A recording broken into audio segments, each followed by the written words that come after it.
So, ayan na nga guys, yang hiya naman ako sa content creator na to, naitago natin na si Sweet Love Vlog. Oo, ginaya na naman ng mga didilis na to ang Cordoba Cebu Bridge. Sabi pa niya dito, "My the best president 2016 to 2022 PRRD legacy." Legacy! Ganda, parang nasa ibang bansa ka na din. Soon, pag ako'y nauwi sa Usamis Occidental, madaan din kita. Love, love, love ka namin, Tatay Duterte. Tango Blanao to. Actually, Miss Occidental to. Itong Panguil Bay. Diyos ko naman, Sweet Love Vlog. Pwede mahiya ng slight. Ayan tayo eh. Angkin-angkin. No, pareho sa Cebu.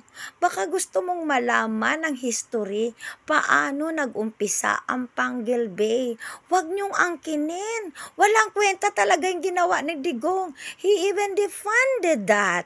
My God, itinuloy lang ni BBM ang naumpisahan ni Ninoy na tinawag niyong Abnoy. Di ba? Kasi ito yung ayan o, naumpisang makonstruct February 28, 2020.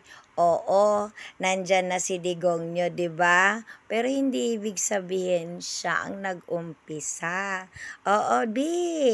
Mahiyahiya naman ang slight B dahil ito ang plano talaga sa paggawa ng Panguil Bridge na yan ay nag-umpisa noong 1998. May mga feasibility na ginagawa kung di mo naman alam paano mag-umpisa ang mga proyekto. So ito po ay inapprove ng NEDA ang Panguil Bay Bridge Project noong 2015. Sino ba ang presidente ng 2015 nang na-approve ng NEDA ang ganyan na project? 'Di ba? Diyos mio, nakakahiya naman, B. 'Di ba?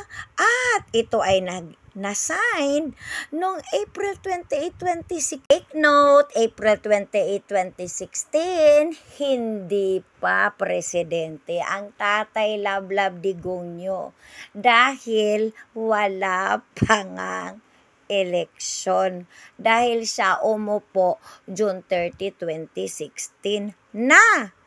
So guys, Sweetie Vlog, November 27, 2018, na groundbreaking. Ang ibig sabihin ng groundbreak, uumpisahan na ang project kasi may budget na, nakuhanan na ng pera, na-approve na ng NEDA na ito nga.